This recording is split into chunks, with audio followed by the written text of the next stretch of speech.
songs from the Redemption album, which is part 3 of Infinite Entanglement. The new songs are going down really well, and we're playing songs from part 2 and part 1 that we never played live before. There are many new songs in the set list compared to last year from the trilogy, and the fans are really enjoying it. After every Blaze Bayley concert, there is a free meet and greet where I have photos and sign autographs for fans. And when I talk to people about what their favourite song or which one of the 3 albums is their favourite, everybody has a different one. It feels great to me. It's been a lot of work to do the 3 albums, and the story is something I'm very passionate about. I am independent, so the people who actually support me and make it possible is all of my fans. There's no way that I would have been able to do this if I was on a big label. Do 3 albums in 3 years with one story and have 3 tours to go with that. So it's something that I'm very, very proud of. I think it's the best work that I've done in my career.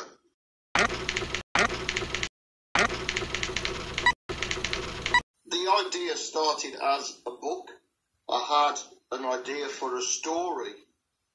When our sun, which is a yellow dwarf at the centre of our solar system, starts to die, it will become a red giant.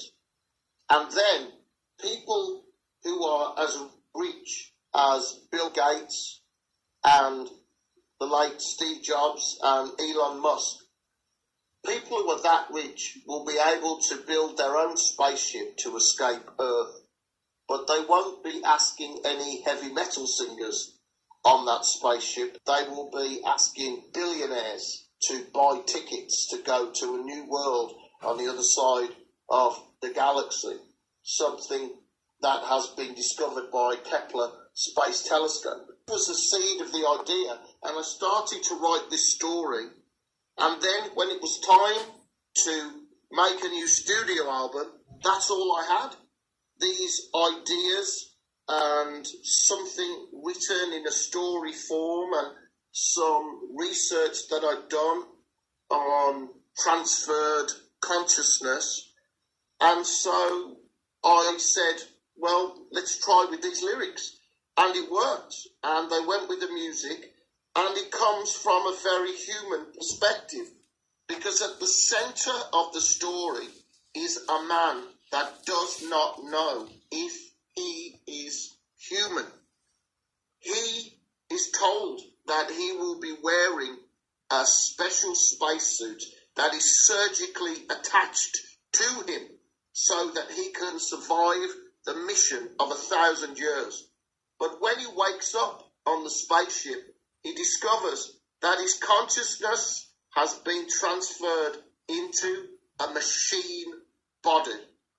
And really, that is where the story begins. He has been betrayed by people that said, you will be okay.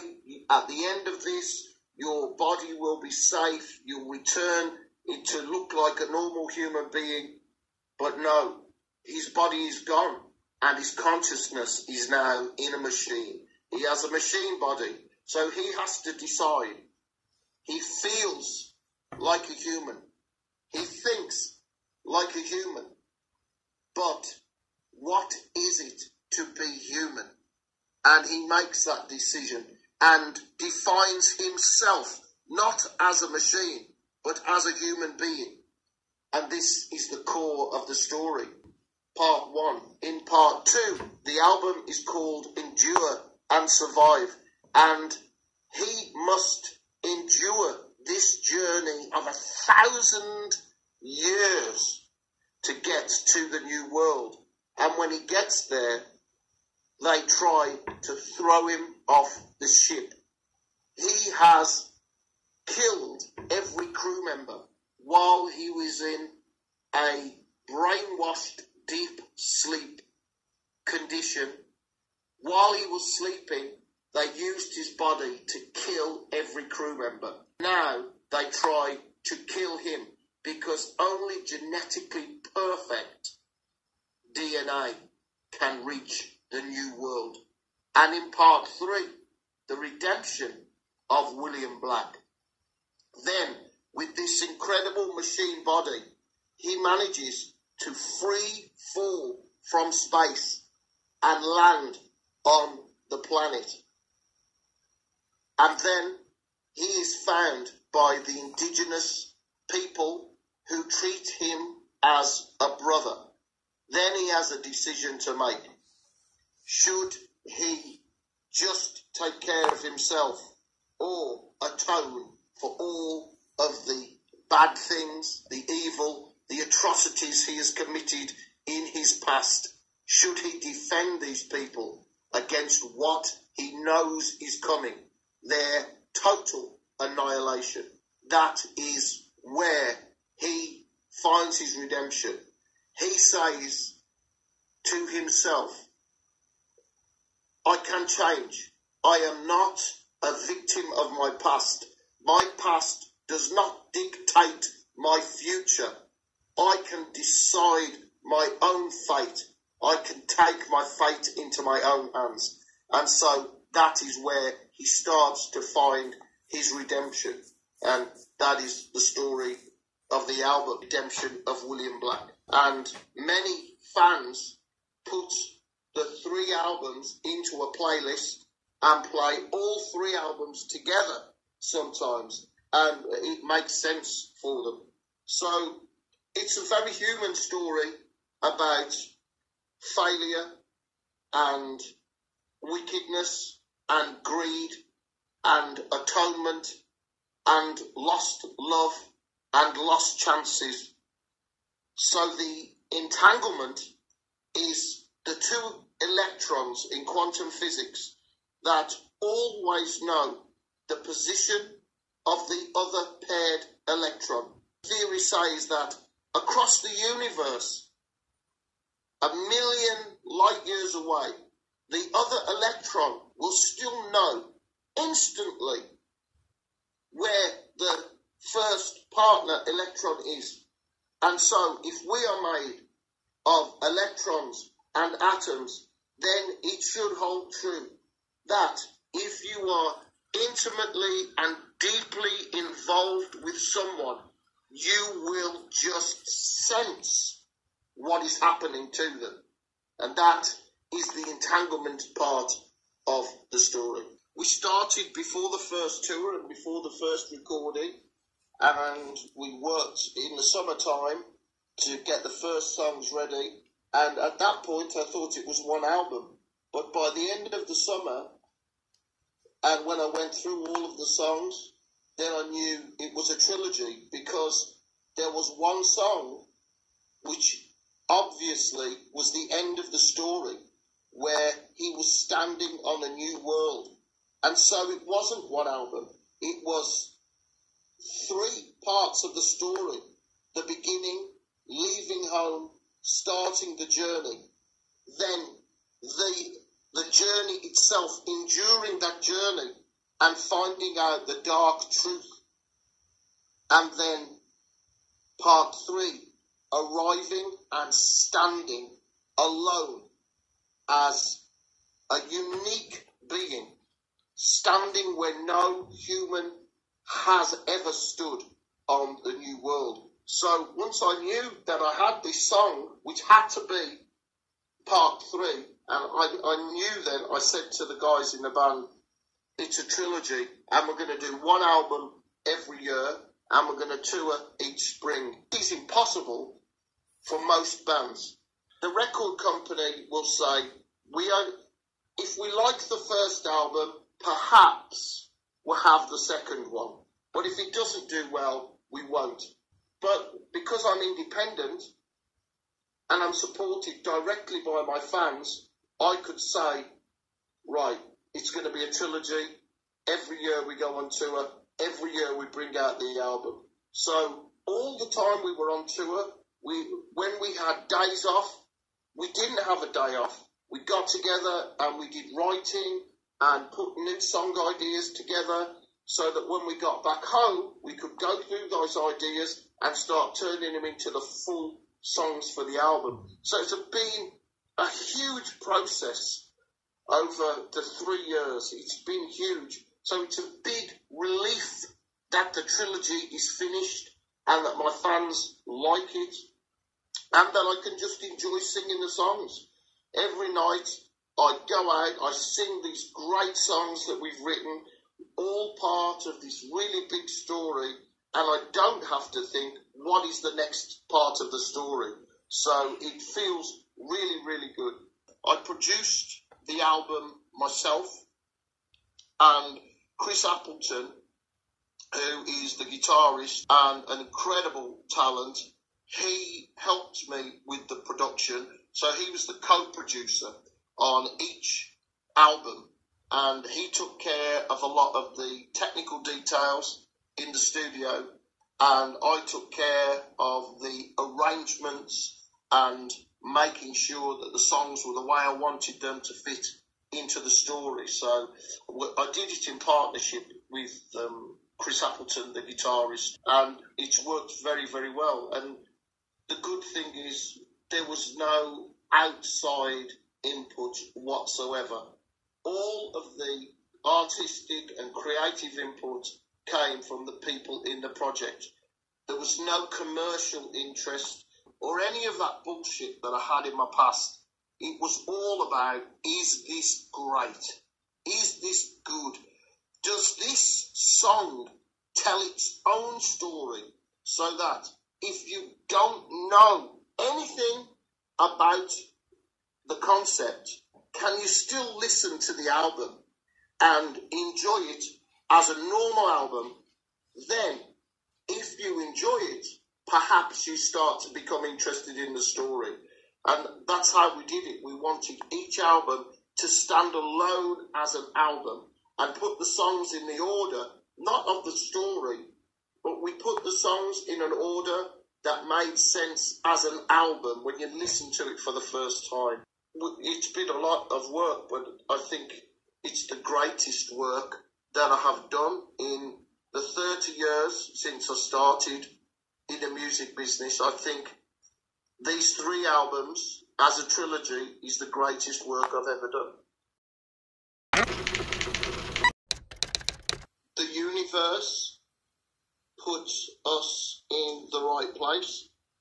I was in Los Angeles at the Whiskey A Go Go, and Chris Jericho was walking past, and he saw my name out there, and he came in for the second half of the show, and we knew each other for many years from when he started his Fozzy project. And after the show, he came to say hello, and he said, would you like to be on my podcast? He said, I'm in Birmingham, England in October. And I said, I'm in Birmingham, England in October because it's where I live, recording my album there. And I said, would you like to be on my album? And he said, yes. So it gave me, it was really, really fun. And it gave me this idea to use his voice as one of the characters in the story, which I'd only just touched on. And so when I got back, I took this little idea of this character and I made it into a complete story. And it's a part of the book and the story of the album. And it felt like, wow, I've got, this would have been a missing part. And it's such a good part. And he plays, his character is the sergeant. And in the flashback to the past, where we see the central character, William Black, joining the army. He's absolutely a terrible recruit, and he's a hopeless soldier. And Chris Jericho plays Sergeant Cowperthwaite, who is his very first sergeant in training. And it's the dynamic between the two, and it's where it's a part of the story that we first hear about the eagle spirit. That's where William Black first hears about the eagle spirit from Sergeant Cowperthwaite. So it was just such a beautiful moment and series of moments to see Chris Jericho and have him come to the studio and record these parts. It was just fantastic.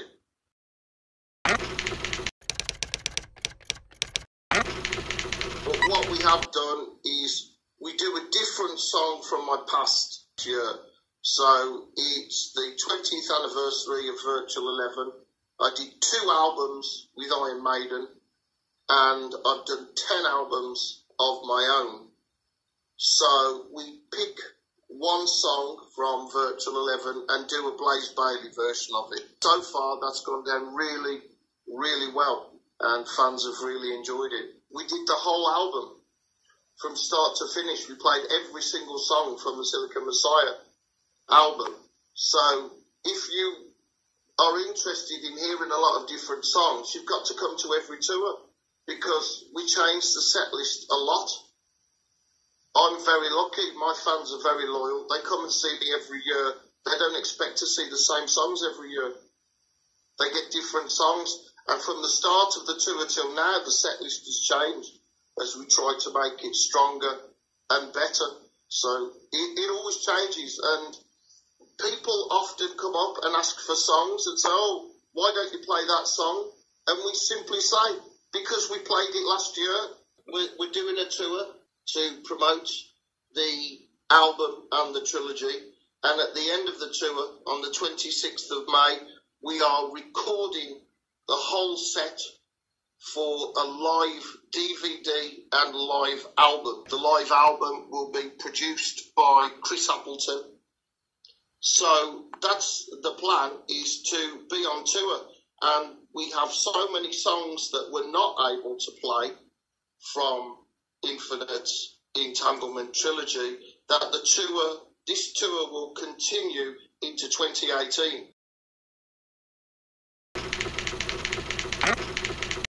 One of my fans got in touch and said, why don't you come to Finland?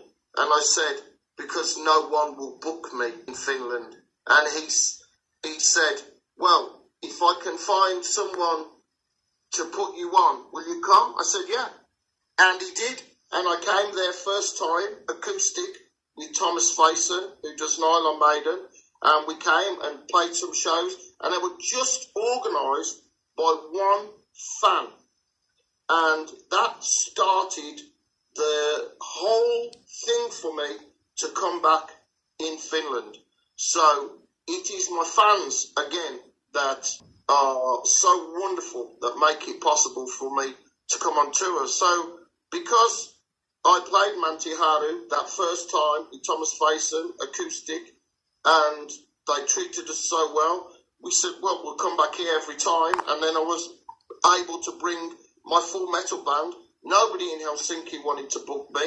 And then last year, we managed to get a gig in Helsinki for a very nice venue, owned, independent venue. And the owner of the venue said, yes, please come back next year. And so that's why we're coming back. I would just like to say a huge thank you to all of my fans in Finland for the wonderful support that they have given me over the last 4 years with this trilogy. Thank you so much, everybody. And we are very, very excited about coming to Finland on the 10th of May and coming back to Mantiharu on 12th and 13th of May. Thank you so much.